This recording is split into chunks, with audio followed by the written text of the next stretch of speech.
People them, Lenovo Legion Y32p-30 gaming monitor. Let's have a look.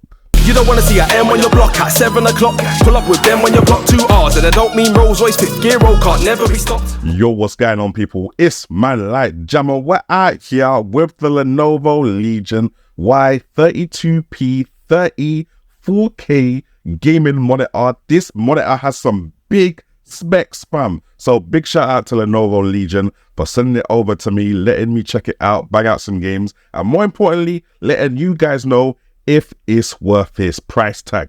Now the specs are looking dangerous, fam. We're talking 31.5 inch display, 4K resolution 3840 by 2160, so 16 by 9 settings, IPS panels for them dope viewing angles and colors, 144 Hz refresh rate, 0.2 millisecond response time, USB-C docking, fam, display HDR 400, iSafe certified 2.0, adaptive FreeSync. Yo guys, there's a lot going on in this monitor, fam. Let's just get it out of the box. All right, now whilst we got the monitor face down, ass up, let's go from left to right, see what's going on in the back. We've got some buttons over here.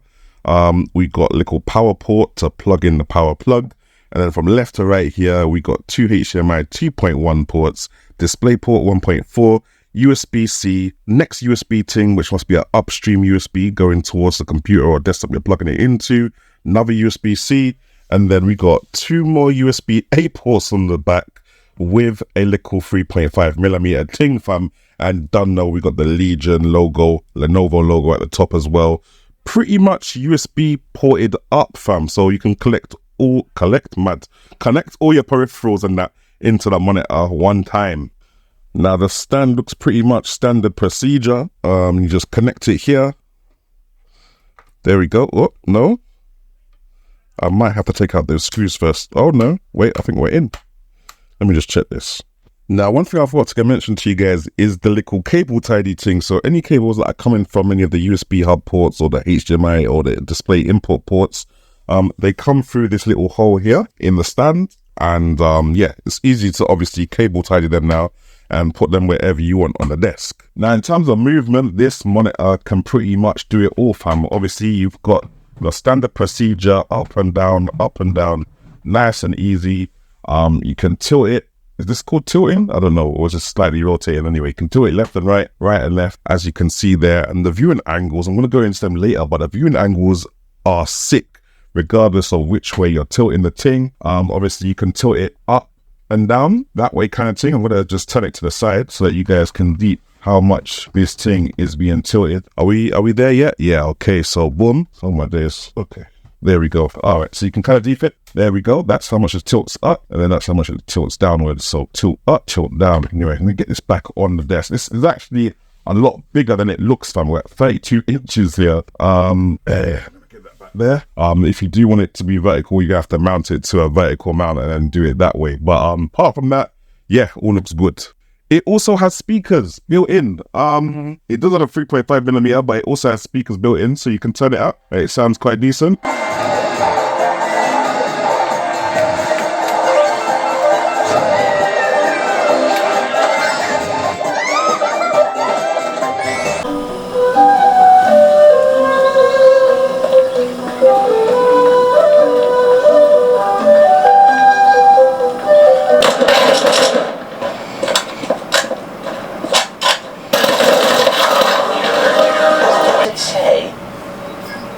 Phantom, Moidoi, Captain Quantum, Klutchki, me. Alright, people them, so let's hit it off with the gaming test. And what better console to start off with than the Nintendo Switch? Usually 1080p at 60 frames per second, best case scenario. I feel Mario Kart 8 looked really good here, fam. It's almost as if it was being upscaled. I know it isn't being upscaled, but this water level that we was doing, it just felt super shiny, super nice with the frame rate, very smooth. Yeah, no, it was just a nice Mario Kart experience. Also played a little bit of Super Smash Bros. I ain't played this in months, and you can tell by the level 9 CPU. Done in my dance basically. I just about scraped a win at the end. But yeah, no, the game felt good enough. Well, I should say the screen felt good enough for me to play the game on. Like, there wasn't any input lag from what I was pressing on the controller and what I was seeing on the screen. So yeah, I'm not mad at that at all. Finished off with a little bit of Zelda, just hunting some of the bad guys down. Zelda is just a laggy piece of game. It's quite upsetting actually, because it's one of my favorite games to play. But it felt nice. It looked and felt nice on this screen. I'm not mad at how it felt. Again, the input lag was not an issue. Any issues were from how badly optimized the game is for the Nintendo Switch. So yeah, man, the screen definitely did more than enough for playing standard procedure Nintendo Switch games. Alright, so we got the Y32p-30 in the actual PC gaming setup right now. We're just gonna make sure Lenovo's claims about it being 4K 144 Hz are real kind of thing. So obviously we're gonna go to display settings, see the display right there. Okay, so on the resolution front, it's all looking good. We got the 4K 3840 by 2160, but if we scroll down to advanced display, so we're on 60 Hz at the moment. Can we change this to 144 Hz? Yes, we can via that DisplayPort cable. Let's see if we get that displayed. Yeah, there we go.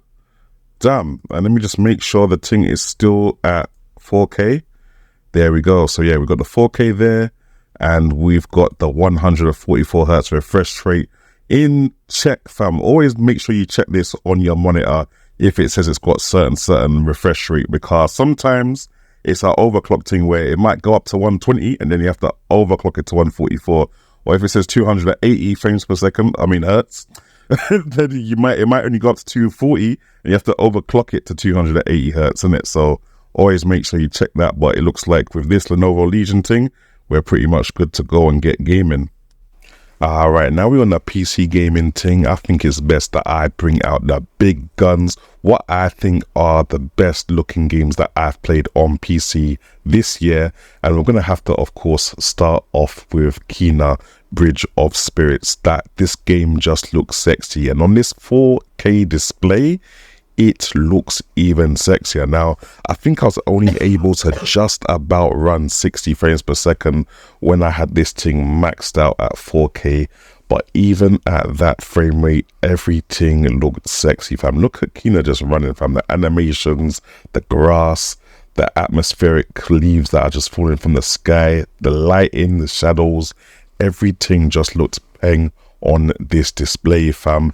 Next up, we tried a little bit at Tachia. Now, Tachia isn't specifically a crazily graphically intense game, but the way the colors pop and the way the culture is in the game, fam, the game just looks sick. It looks vibrant.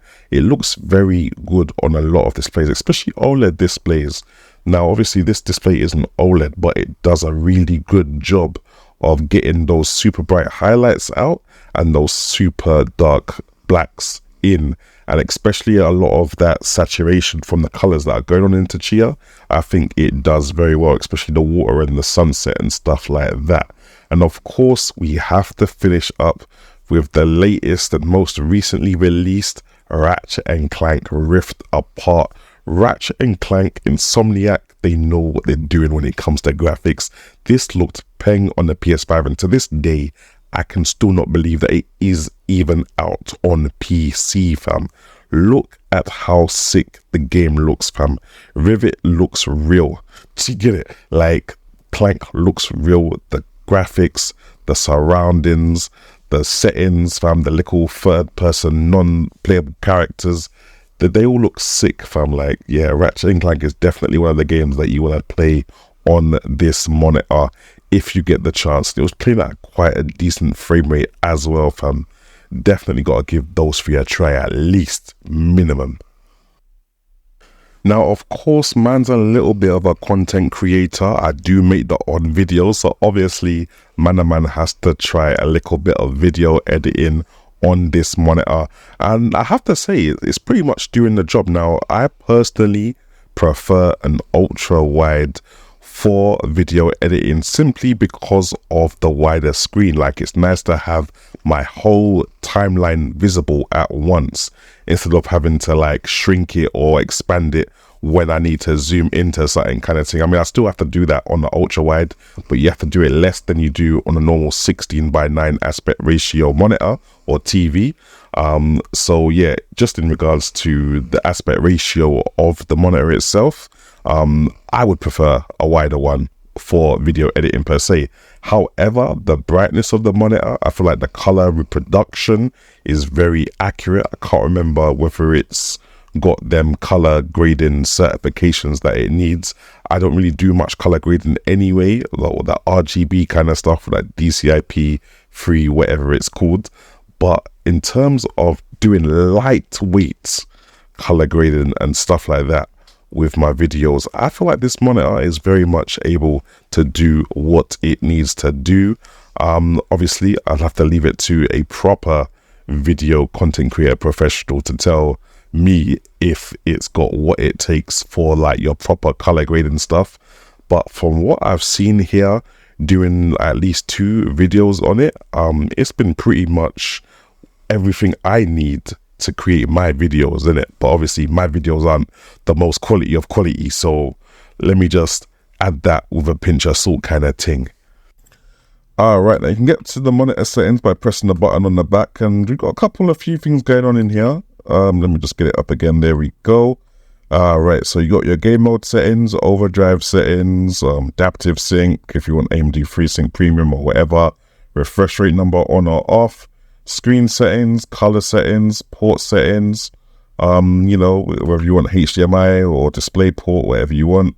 Also got your little KVM switch selection here as well. So if you're going to plug your keyboard and mouse directly into the monitor, you can switch it between 2 devices that are also connected to the monitor kind of thing. So you don't have to have 2 keyboards for 2 devices. Wicked things in a dual PC setup. And that's about it, really. Got the option for lighting and got some other stuff going on in there. Wicked stuff, man. Wicked stuff. I think I even forgot to mention that this specific monitor has built-in speakers. Now, of course, they're not full-range speakers. They're not going to be a dedicated speaker system.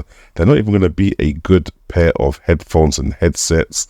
However, if you don't have anything else, they will do kind of thing. And let's be honest, if you're buying this monitor, it's likely that you've just used the last of your life savings kind of thing. So yeah, I'll let you hear what they sound like playing games. They're not the craziest speakers in the world, but at least they're there, innit? Now, I can't lie, if I was a 16:9 monitor guy, it would be this one right here, fam. 32-inch IPS screen, 144Hz refresh rate, 4K resolution, all the connection imports, all the USB hub at the back, and a 0.2 millisecond response time. This is the best 16:9 monitor I've ever tested. Like, if they make an ultra wide version of this, I will gladly jump on, fam. You can hold me to that. But even as a 16:9 monitor, fam, yeah, this thing is powerful. Lenovo Legion pulled out all the stops to do this one, fam. But anyway, thanks for watching, guys. Leave a comment, leave a like. And if you like content like this, let me know. Get the subscribe thing, and I will catch you in the next one.